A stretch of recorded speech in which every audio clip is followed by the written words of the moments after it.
Welcome back नाज़रीन। सलमान साहब, आप ब्रेक पे जाने से पहले कुछ कह रहे थे, प्लीज़ कंटिन्यू करें।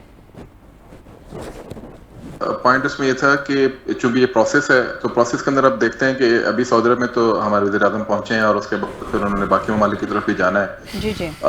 वो उससे पहले ही जब टॉक्स हो रही थी तो उस वक्त हमने अपने अफवाज और अपने कुछ जिसे कहते हैं इक्विपमेंट वगैरह वो सऊदी अरब में भिजवा दिया था। उसके अलावा हमने 13 अप्रैल को जैसे ही जेडी वैंस यहाँ से गए उसके तकरीबन 24 से 48 घंटे के दौरान 13 अप्रैल को हमने ईरान के साथ एक ट्रांजिट रूट जो है, ट्रेड ट्रांजिट रूट जो है, उसको भी हमने एक्टिवेट कर दिया और अफगानिस्तान को बाईपास करते हुए हम पहुंच गए सेंट्रल एशिया। तो ये दो चीज़ें जो हैं ये ऑलरेडी सिग्निफिकेंटली ये इंडिकेट करती थी कि जो प्रोसेस है, ये जो डायलॉग हो रहा है, जो डिप्लोमेसी और उसमें जो पाकिस्तान का किरदार है और पाकिस्तान जिस तरीके से इंडिकेटर्स दे रहा है, ये चीज़ें हद के नतीजे पे ही इसके बाद पहुंचेंगी। और वही फिर अब हम देख रहे हैं कि एक साइड के ऊपर हमारे वज़ीर-ए-आज़म साहब जो हैं वो वहाँ पे पहुंचे हैं सऊदी अरब, और इधर फील्ड मार्शल साहब जो हैं वो यहाँ पे पहुंचे। और सिग्निफिकेंट ये इसलिए है क्योंकि फील्ड मार्शल साहब का वहाँ पे पहुंचना और उसके बाद मोहसिन नकवी साहब भी हैं और उनके साथ और भी कुछ हाई प्रोफाइल्स हैं।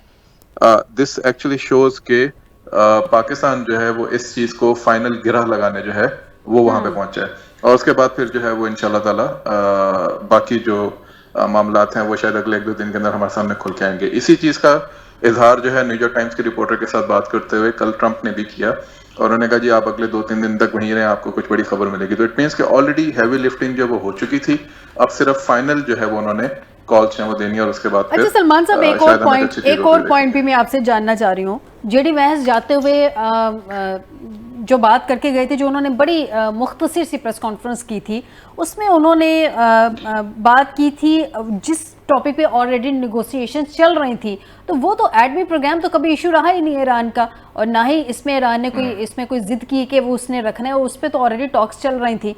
अब उन्होंने उस चीज़ को हाईलाइट किया। ईरानी मीडिया कह रहा है कि पाकिस्तान में मुज़ाकरात के दौरान मुकम्मल जंगबंदी, पाबंदियाँ हटाने और जंग में होने वाले नुकसानात का अजाला ये गुफ्तगू में शामिल थी, और उसी पे किसी एक पॉइंट पे इत्तफा नहीं हो सका। मेन पॉइंट जो लग रहे हैं वो ये लग रहे हैं कि जैसे इन्हीं पॉइंट को अब आगे लेके चला जाएगा और इन्हीं पे जो है मज़ीद डिस्कशन होगी। आपके ख्याल में वो क्या था? वो एक मतलब कुछ बहुत सारी चीज़ें होती हैं ना, सफारती भी कुछ चीज़ें होती हैं कि आप सारी चीज़ें मीडिया को नहीं बताते हैं, बट बैक स्टोरी बहुत ज़्यादा चीज़ें चल रही होती हैं। तो क्या वो उसका एक फेस सेविंग थी कि उन्होंने उस तरह से बात कर दी, या वाकई में वो इशू एक बना हुआ था आपके ख्याल में, आपकी रिपोर्ट्स के मुताबिक?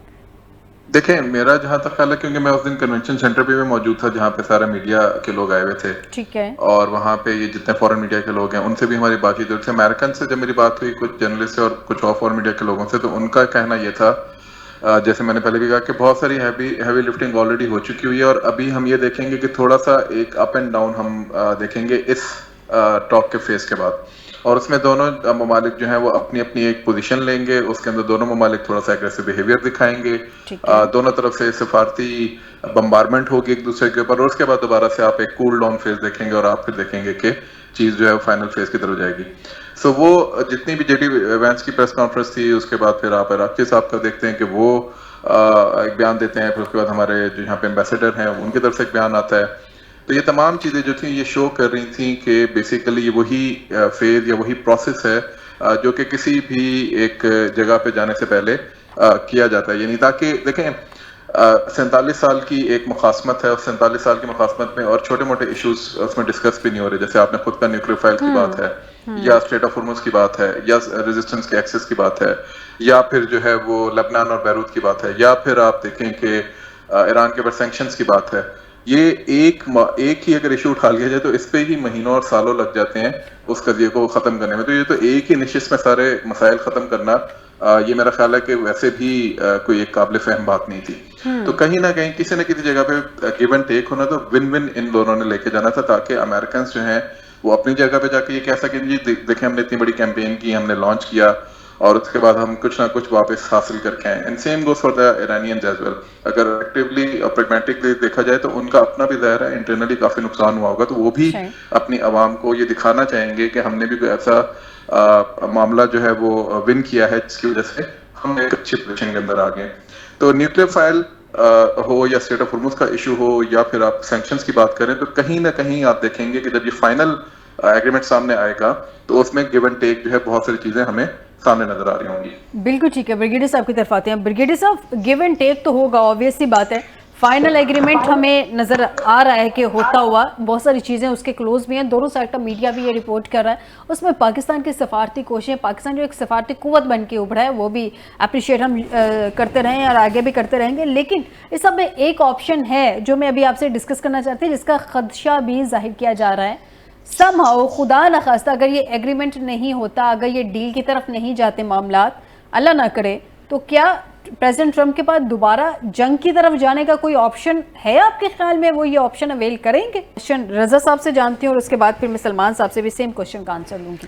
جی رضا صاحب. دیکھیں, اس وقت سارے جو آپشن ہیں نا وہ ٹیبل پہ ہی ہم رکھ لیتے ہیں. ٹھیک ہے. ایک ٹرمپ کے آج کے بیان ہے کہ جی ہم ہر 1 گھنٹے میں ان کا ایک پاور پلانٹ تباہ کر سکتے ہیں, اور دوسرا اسٹریٹ آف ہارمز جو ہے وہ ایک بہت بڑا ہم نے دیکھا کہ سٹیکنگ پوائنٹ بن کے ابھرا ہے کہ وہ تو اس کی پاور نیوکلیئر سے بھی زیادہ نظر آئی ہے, زیادہ یہی کہا جا رہا ہے. اب دوسری جب نیگوشیشن پہ آئیں گے, آپ نے کہا کہ نیوکلیئر پروگرام تو کبھی وہ ایشو تھا ہی نہیں. وہ واقعی ایشو ابھی کی ٹاکس میں نہیں تھا, کیونکہ اس پہ تو آلریڈی ڈسکشن چل رہی تھی نا لاسٹ ٹائم جب اٹیک ہوا ہے. ابھی جو جب انہوں نے بات کی, جے ڈی وینس کی آپ نے اسپیچ کی, وہ پریس کانفرنس کی حوالہ دیا, تو اس میں انہوں نے یہی کہا کہ جی ایران اپنا گیو اپ نہیں کرنا چاہتا. اس کے بعد راکچی صاحب نے کہا جی وی ور انچز اوے.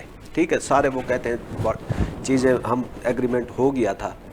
اب اس میں جو ہے نا right to enrichment, uranium enrichment, وہ ایران کہتا ہے کہ جی ہم نے اپنے کینسر کیئر کے لیے وہ استعمال کرنا ہے, بجلی کی اس کے لیے کرنا ہے, ان کو 4% تک تو استعمال کرنے دیں.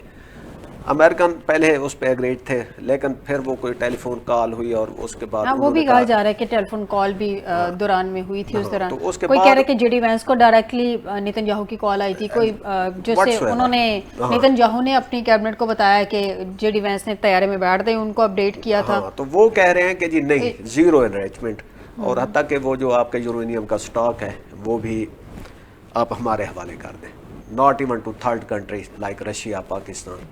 تو وہاں پہ اچھا وہ کہتے ہیں, راکشی کہتے ہیں کہ یہ لاسٹ ٹائم پہ ان کی یہ میکسیمائزیشن شروع ہو گئی کہ ہم زیادہ سے زیادہ وہ کر لیں. تو اور پھر یک دم یہ امریکہ نہیں تھے. کی بھی تو ایک ٹیلی فون کال ہوئی تھی نا, کہہ رہے کہ جب ٹی بریک لاسٹ بریک ہوئی تھی, جس کے بعد لاسٹ 40 منٹ کا ایک گیپ چلا, وہ چلا ہے, سیشن چلا ہے, وہ لاسٹ تھا. حالانکہ میڈیا کو یہ بریف اس سے پہلے کر چکے تھے کہ ٹاکس اگلے دن چلیں گی, لیکن وہ لاسٹ 40 منٹ کا, اور اس سے پہلے کشنر نے ایک لمبی فون کال کی تھی. وہ یا تو پریزیڈنٹ ٹرمپ کو تھی, پرو اسرائیل, پرو نیتن یاہو, جی وہ تو کہی جائے, یا تو وہ پھر نیتن یاہو کو تھی. لیکن اس کے علاوہ تو کسی لیکن اس سے زیادہ اس کو میرے خیال میں ٹرمپ کے جو مفادات ہیں نا ان کو مد نظر رکھنا چاہیے. اور ٹرمپ جو آپ نے شروع میں کہا کہ اس کی ریٹنگ جو ہے نا بالکل ڈوونائز -30 پہ جا رہی ہے, مائنس پہ جا رہی ہے, یا وہ, لیکن وہ جو میک امریکہ گریٹ اگین والا وہ ہے نا, وہ اس کا جو فیکشن ہے نا وہ انٹیکٹ ہے, اس کے ساتھ ہی کھڑا ہے. لیکن اوور آل ورلڈ وائڈ تو امریکہ کو گریٹ اس نے اب رہنے ہی نہیں دیا.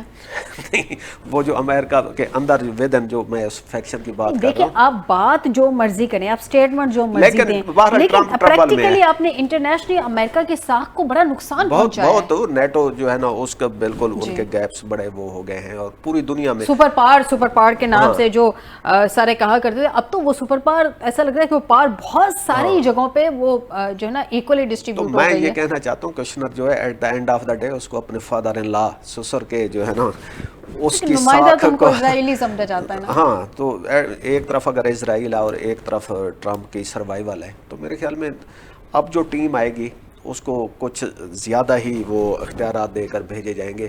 اور پھر یہ بھی کہا جا رہا ہے کہ اگر بہت بڑا بریک تھرو ہو جاتا ہے تو وہ ٹرمپ چونکہ اس کو عادت ہے یہ کل جیسے ہی ہم تک خبر پہنچی تھی کہ پریزیڈنٹ ٹرمپ کہہ رہے ہیں کہ دوبارہ کچھ دنوں میں, انہوں نے ایک صحافی کو کہا کہ جی آپ وہاں سٹے کریں, اگلے 2 دنوں میں کچھ ہونے والا ہے,